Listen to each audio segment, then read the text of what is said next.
bei der Wurst. Die wir uns dürfen Reiterspielen.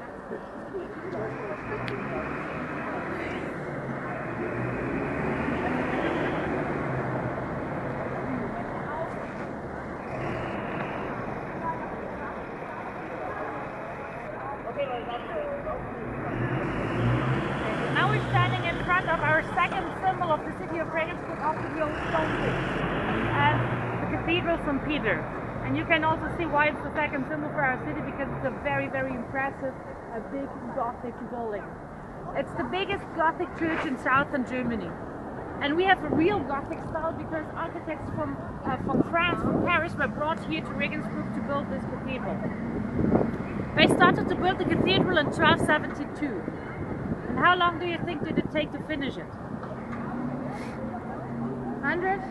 600 years. 600 years. 600 years. They finished in 1872. Well, actually they're not finished yet because they have to restore and work on it all the time. They started to build the cathedral from east to west, like they do with all the Christian churches all over the world. Because one time you have the eastern part, this is the part where the altar is, you already can use the church for the Holy Mass even if it's not finished already. So they start in the east to the south wall, the south tower, which is the one on the right hand, and then they had a very big problem in form of another church standing here. It was the Church of the Brothers of St. John, and they did not move. They said, well, no, we stay here. It took over 100 years to convince them to move. Of course, it was a question of money. Then they moved and they said, we want to have a new church directly next to the cathedral, and this is their new church.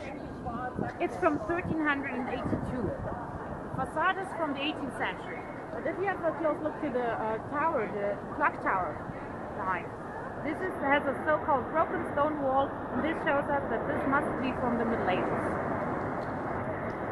And now they were able to finish the middle part and the left part.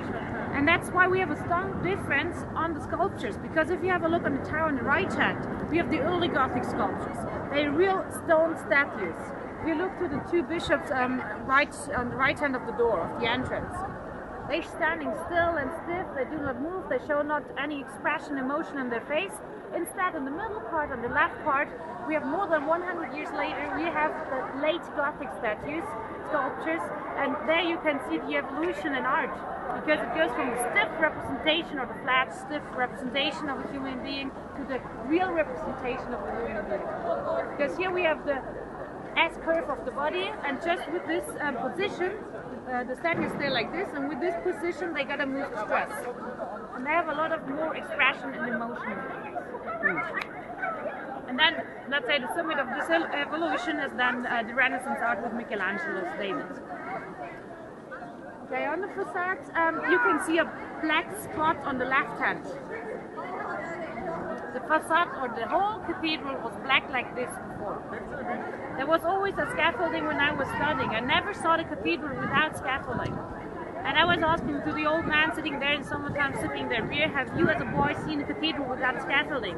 Nobody ever had. Then I went to live abroad and I came back in 2007, and well, the cathedral was bright white without scaffolding. So what happened?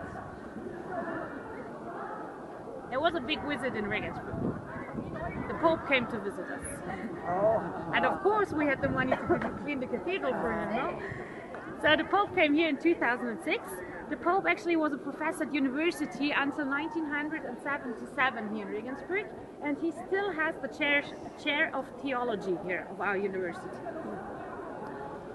The brother of the Pope still lives here in Regensburg. He lives about 300 meters in this direction in an elderly's house, and